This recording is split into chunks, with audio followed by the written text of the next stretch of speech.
ကျွန်တော်ထောင်ထဲမှာခင်လာတဲ့အမှုပညာရှင်တယောက်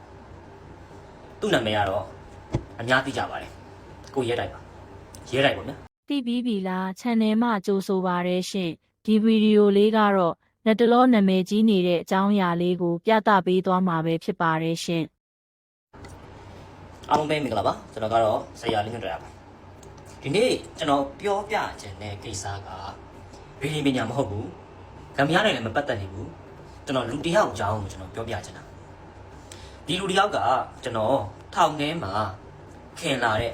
အမှုပညာရှင်တယောက်သူ့နာမည်ကတော့အများသိကြပါတယ်ကိုရဲတိုက်ပါရဲတိုက်ပေါ့နော်အခုချိန်မှာကျွန်တော်ထောင်ကနေလွတ်လာခဲ့ပြီးနောက်ပိုင်းမှာ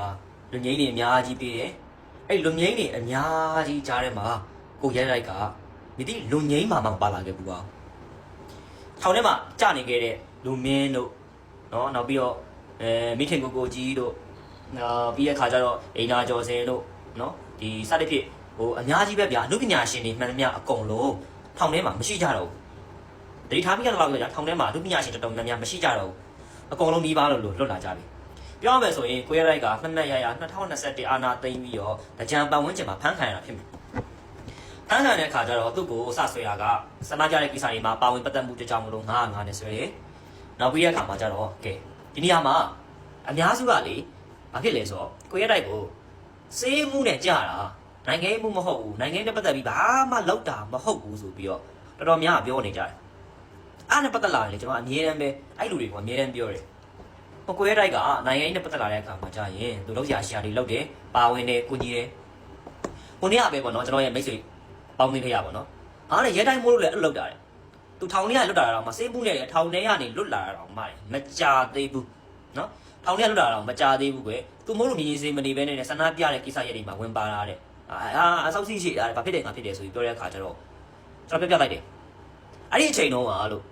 ဆန္ဒပြခဲ့တဲ့သူတွေကတော့သူတယောက်တည်းမဟုတ်ဘူးလို့အမှုပညာရှင်တိုင်းဆန္ဒပြရတယ်လို့အမှုပညာရှင်တိုင်းတရားတစ်ဖြစ်ကိစ္စရက်တွေကိုဆောင်ရွက်ကြတယ်လို့ခုချိန်ကြတော့မှဗျာတည်းကမတိကျအောင်ဆောင်ပြီးတော့ရင်လုံးတိုင်းပဲအေးစစ်စစ်နေတဲ့သူတွေလည်းအများကြီးရှိတယ်။ခံဝင်ထိုးသူတို့ဘာလို့လဲဟိုစစ်ကောင်စီရဲ့အကြိုက်နေကြတဲ့သူတွေလည်းအများကြီးရှိတယ်။ကျုပ်သူတွေဆိုရင်လည်းဘာမှအမှုပညာရက်တွေနဲ့ပတ်သက်ပြီးဘာမှမလုပ်တော့ဘူး။ဟိုမတိကျအောင်ဒီတိုင်းလေးပဲမတိကျအောင်ဆောင်ပြီးတော့ပဲဒီဟိုရှိုးပြီးနေတဲ့သူတွေလည်းအများကြီးရှိရပေါ့။နော်။ဒါနဲ့ပတ်သက်ပြီးတော့ဒါကြီးအတစ်တစ်ခုအနေနဲ့တော့တင်လို့မရဘူးဗျာ။အဲ့တော့အမှ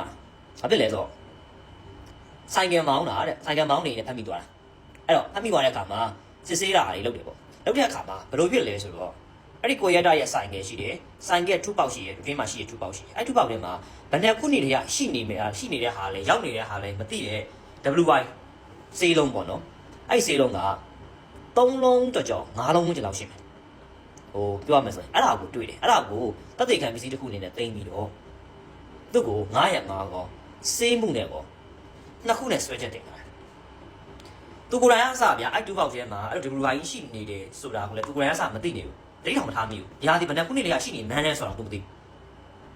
းတရားရောက်က6တုံးပြီးထည့်သွားရတယ်ဖြစ်နိုင်တယ်တကယ်ကဗျာဟိုပြောမှ WY 6လုံး9လုံးဆိုတာကကျွန်တော်တို့ရန်ကုန်မှာဟိုမူရစီဝါလို့ခေါ်တဲ့အရာတွေကိုတုံးနေကြတဲ့သူတွေအနေနဲ့ဒီ6လုံး9လုံးဆိုတာဘာမှမဟုတ်နေဘူးထူးခြားတဲ့ထဲမှာတော့ကျွန်တော်မထင်ဘူးအဲ့လိုလဲဆိုဟိုပြောရမယ်ဆိုရင်ဗျာဟိုဈေးကွက်ကြီးတစ်ခုလိုဖြစ်နေတာလေဒီလို WY ဆိုတဲ့ဟာမျိုးอ่ะအဲ့တော့သူကိုယ်တိုင်အစားဓာကြီးကိုဟိုပြောမှဆိုရင်ကျွန်တော်မေးလိုက်တယ်အဲ့စိတ်မှုကိုရဲစခန်းမှာတစ်ခါတည်းမဖြတ်ဘူးလားလို့ကျွန်တော်မေးလိုက်တယ်မဖြတ်ဘူးလားလို့နှလုံးလေးပဲဗျာဘာထူးဆန်းလို့လဲကျွန်တော်ပြောလိုက်တယ်ဟာသူတို့လည်းဒီရဲစခန်းနေပြီးတော့မှဖြတ်တယ်ပေါ့ဒါပေမဲ့ဒီမှုကိုလုံးဝဖြတ်သိမ်းမရဘူးပေါ့စောင့်မိခဲ့တဲ့ပုံမှန်တစ်ခုနေနဲ့ကြံခဲ့အဲ့နဲ့ပဲသူစကြောတွေလည်းဖြတ်ရတယ်ကြုံရတယ်ပေါ့နော်ကြုံရတယ်ဟိုစိတ်ပိုင်းဆိုင်နဲ့ပတ်သက်ပြီးတော့သူညှင်းပန်းနှိမ့်ဆက်မှုတွေရှိတယ်ကိုရဲတိုက်ကပုံပုံလေးပြောမယ်ဆိုရင်အမှုပညာအလုပ်ကိုကျွန်တော်သဘောကျတယ်ကျွန်တော်ခုချိန်မှာဗျာဒေါင်းလို့ဘာလို့ကိုမြင်နေဆိုရင်သူအမြဲတမ်းသတိရတယ်ဟိုဒေါင်းကကိုရဲတိုက်ကို inspire ထားတယ်လို့ကျွန်တော်ပြောချင်တာမဟုတ်တော့ညာလေဒီဒေါင်းဒီကိုရဲတိုက်ရဲ့ပုံစံမျိုးဇယိုက်မျိုးအသွင်မျိုးကိုကျွန်တော်ခန်းစားမိစေတယ်အဲ့တော့ဟိုအဲ့လိုမျိုးဆိုတဲ့အခါကျတော့အခုဆိုရင်ဗျာလူငိမ့်တွေအချိန်ချင်းခါတရားဥပဒေရောက်လွတ်လာရင်အမြဲတမ်းမျှော်လေးရှိတယ်ကျွန်တော်အမြဲတမ်းမျှော်တယ်ကျွန်တော်ပြင်အောင်ဗျာဘယ်လိုခေါ်မလဲသူနဲ့တူကနေခဲ့တဲ့သူတော်တော်များများလဲအကုန်လုံးမျှော်ကြတယ်ဘယ်လိုလာမလဲဟိုဒီလောက်ပေါ့နော်ရဲတိုက်ကိုဒီလောက်ချိန်ထိလောက်ပဲဗျာဒီလောက်ကို6တောင်ထားရတယ်တော်လောက်ပါပြီပေါ့ဗျာကျွန်တော်နေတဲ့ဟိုကျွန်တော်တို့တွေးမိတယ်ဟိုထောက်ထဲမှာလည်းပြောရမယ်ဆိုရင်သူကိုယ်တိုင်အဆလည်းဟိုပြောရမယ်ဆိုဗျာသူနဲ့ရင်းနှီးကျွမ်းဝင်တဲ့သူတွေတရားဥပဒေကလွတ်လာကြတယ်သူလက်စိတ်ကောင်းမှာမဟုတ်ဘူး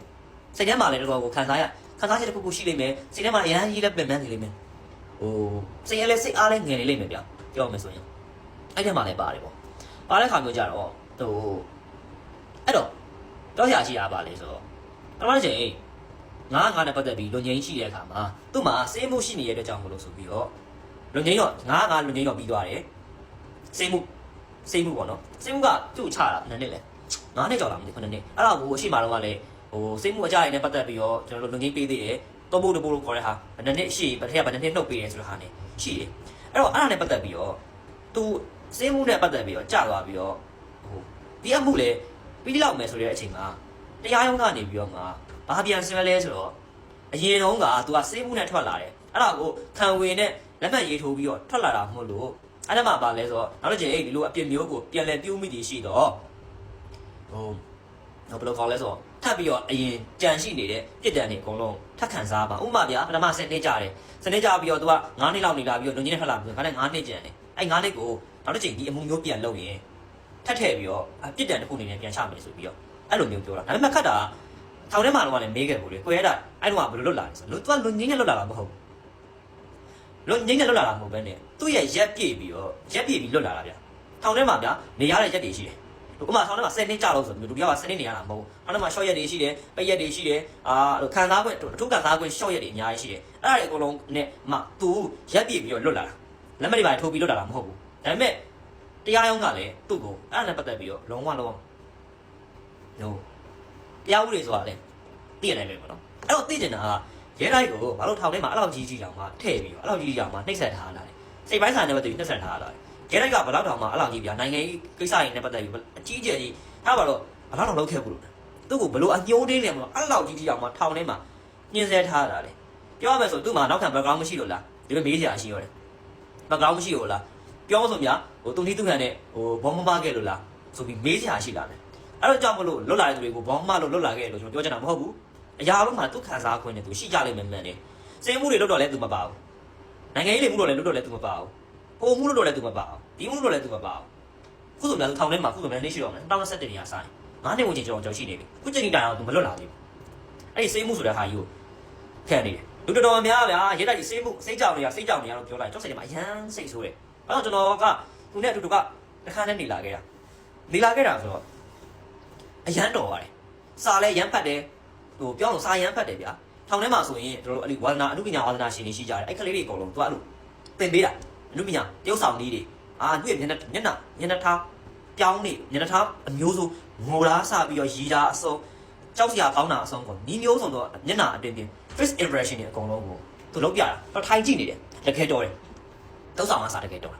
ကျွန်တော်အရန်သဘောကျတယ်မှာပါတယ်ဒါပေမဲ့ဟိုပြောမယ်ဆိုရင်တော့အခုချိန်မှာဘယ်တိုက်ကိုပြန်လုပ်ပေးစီခြင်းလေကွဲတိုက်ကိုညှော်နေကြတဲ့သူတွေလည်းအများကြီးရှိနေမယ်ကျွန်တော်ထင်ပါအများကြီးရှိနေမယ်တော်ပြီပေါ့ဒီလောက်ကြီးထိဒီဟက်ဆက်လောက်ထားတာပြီးတော့ကျမ်းမာကြီးလည်းကောင်းတဲ့သူမဟုတ်ဘူးစိတ်အားငယ်နေတဲ့သူတွေမှာသူပါတယ်တယောက်လွတ်လာတယ်သူဘေးနားမှာရှိတဲ့သူတွေတယောက်လွတ်လာတယ်ဆိုရင်သူ့အနေနဲ့သူလည်းလွတ်ချင်ပါပဲတော်ပြီပေါ့ကျွန်တော်ကတော့ပြောရမယ်ဆိုဒီနေ့ထဲမှာတော့လူငယ်ထက်ရှိလာမယ်လို့ခံစားရတယ်အဲ့ထဲမှာတော့တက်ပါလာမယ်လို့ညှော်လင့်တယ်ဘာလို့ဖြစ်ကွဲတိုက်ကျမ်းမာပါစေအမှုပညာအစစ်မှန်တယ်ကျွန်တော်အများကြီးမြင်နေသေးတယ်ကျွန်တော်စောင့်နေတယ်ပေါ့နော်လူကြီးမင်းတို့ရောဘလို့ထင်ပါသလဲလူကြီးမင်းတို့အမြင်နဲ့ခံစားချက်လေးတွေကိုကွန်မန့်မှာရေးခဲ့ပေးကြပါအောင်ရှင်ကျမတို့တင်သမျှမလွတ်တမ်းကြည့်ရအောင် subscribe မလုပ်ရသေးရင် subscribe လုပ်ပေးခဲ့ကြပါဦးရှင်